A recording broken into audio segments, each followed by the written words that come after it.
జాతరలు ఎన్ఫోర్స్మెంట్ చాలా స్ట్రిక్ట్గా ఉండాలి అనేసరిగా సో అక్కడ నల్గొండలో కూడా ఒక ఇద్దరిని పెట్టుకున్నాం. అంటే అది గంజాయా పీడిఎస్ సార్? పీడిఎస్ మంచి దాంట్లో ఒక అతను పీడిఎఫ్ ఇప్పుడు ఈ సూర్యాపేటలో ఆరుగురిని పట్టుకున్నారు కదా సార్? సూర్యాపేటలో ఆరుగురిని అదుపులో తీసుకున్నారు కదా? నలుగురు ఆరుగురు సార్? అంటే ఇంకా ఇద్దరు పెట్టుకుంటున్నారు. అంటే నెట్వర్క్లో ఏంటి అనేది వాళ్ళు ఆడిట్లో ఏదో ఎంత చెప్పినా ఏదో రకంగా కనిపిస్తుంది కదా. దాంతో నేను రీసెంట్గా కూడా కేసులో ఉన్నారట. స్పెసిఫిక్గా మీరు జనరల్ విజిట్గా వచ్చారా దీనికోసం ఈ కేసు గురించి? నేను అక్కడ ఇన్స్పెక్షన్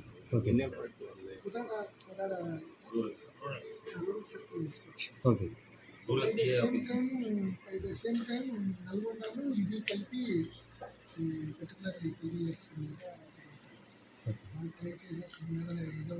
సార్ మీరు ఇదే విషయం బ్రీఫ్గా కాకుండా ఏదో జరిగిన విషయం కొంత చెప్పండి, మేము అదే చెప్పేసి బులెటిన్ కూడా బులెటిన్ టైం అయిపోతుంది కదా. పేపర్ అంటే రేపు రాయొచ్చు, మీడియా అంటే రాయలేదు. ఎలక్ట్రానిక్ మీడియా కొంచెం ప్రాబ్లం అవుతుంది సార్.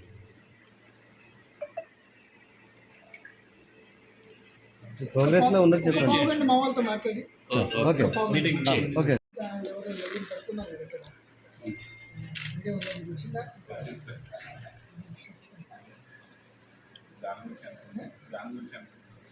దాని గురించి జనరల్గా కూడా వాళ్ళకి